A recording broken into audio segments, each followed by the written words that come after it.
알아두면 쓸데많은 삼국지 이야기. 81번째 이야기. 많은 사람을 치료해왔지만 장군 같은 환자는 처음입니다.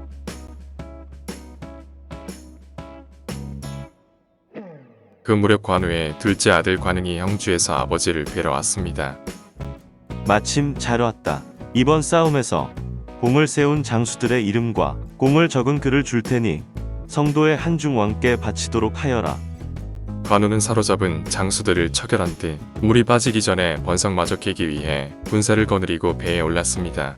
번성은 물이 줄어들지 않아 축대가 무너지고 성벽도 물에 잠길 지경에 이르러 있었습니다. 조이는 백성들을 동원하여 축대를 다시 쌓고 성벽을 수리하였습니다. 조이는 성 위로 올라가 장수들에게 명을 내렸습니다.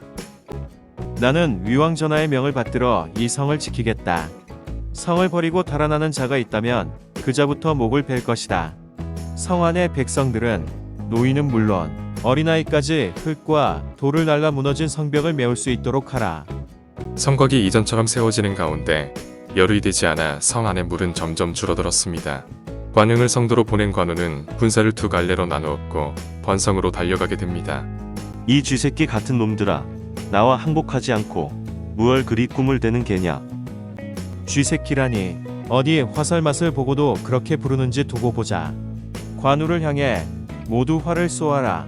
관우는 군사들이 쏜 화살을 팔에 맞게 됩니다. 이때다. 전군은 성문을 열고 나가 관우를 사로잡도록 하여라.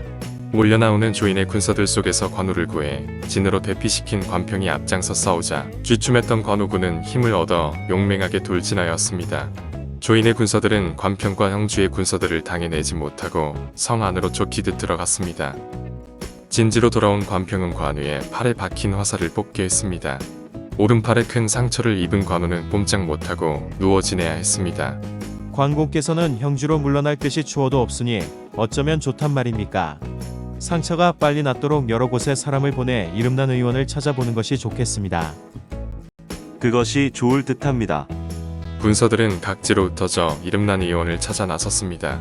어느 날 한 노인이 강동에서 조각배를 타고 와 진지에 이르렀습니다. 노인이 자신을 의원이라고 밝히자 진지를 지키던 병사는 그를 관평에게 데리고 갔습니다.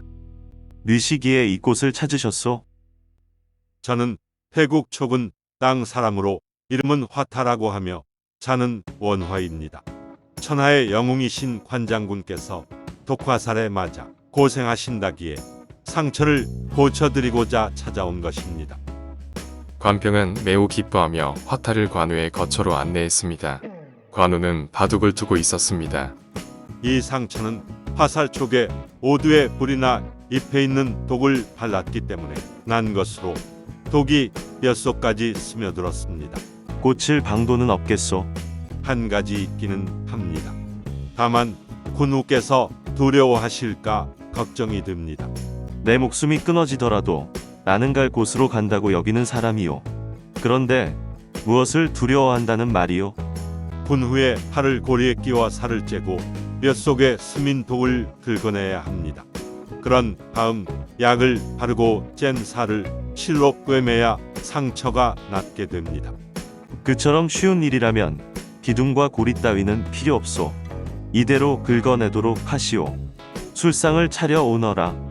한 잔 들고 시작하시지요. 화타는 관우의 팔을 찌르고 살을 찢어 뼈가 드러나도록 했습니다.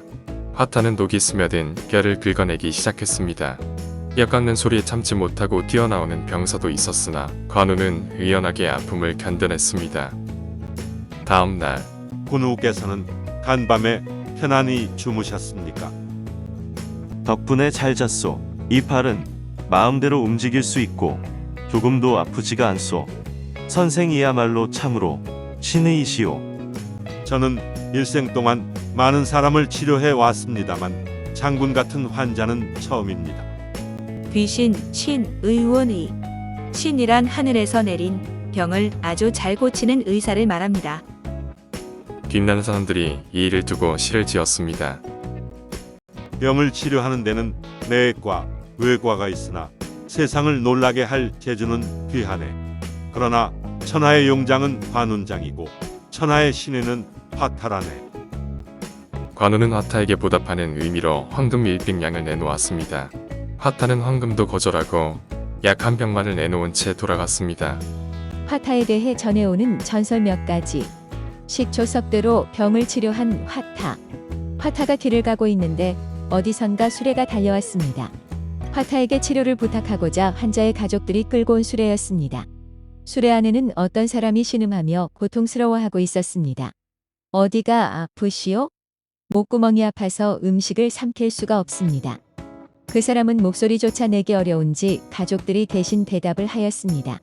환자는 계속 신음소리만 내고 있었습니다. 화타는 환자의 신음소리를 듣더니 환자에게 말하였습니다. 오다 보니 길가에 마늘을 다져서 식초를 뿌린 큰 전병을 파는 장사치가 있던데 식초 석대만 달라고 해서 마시도록 하시오. 그러면 병이 나을 것이오. 환자와 가족들은 달려가서 화타의 말대로 행하였습니다. 식초를 석대 마시자 환자의 목에서 뱀 한 마리가 튀어나왔습니다. 그리고 환자의 병은 말끔히 나았습니다. 허벅지에서 뱀을 끄집어 낸 화타. 유훈이 한 해 태수로 있을 때의 일입니다. 그에게는 20살 먹은 딸이 하나 있었는데 딸의 허벅지에 큰 종기가 났습니다. 의원에게 치료를 받게 하였으나 아물다가 도로 도직원 했습니다. 걱정이 된 유훈은 화타를 불러 치료하게 하였습니다. 화타는 쌀겨를 새끼줄에 매달고 개의 목에 걸어서 말 한 마리가 그 개를 끌고 달리게 하였습니다. 말이 지치면 다른 말로 바꿔서 연달아 달리게 하였습니다. 또 한 말이 지치면 사람이라도 끌고 50리를 걷게 하였습니다.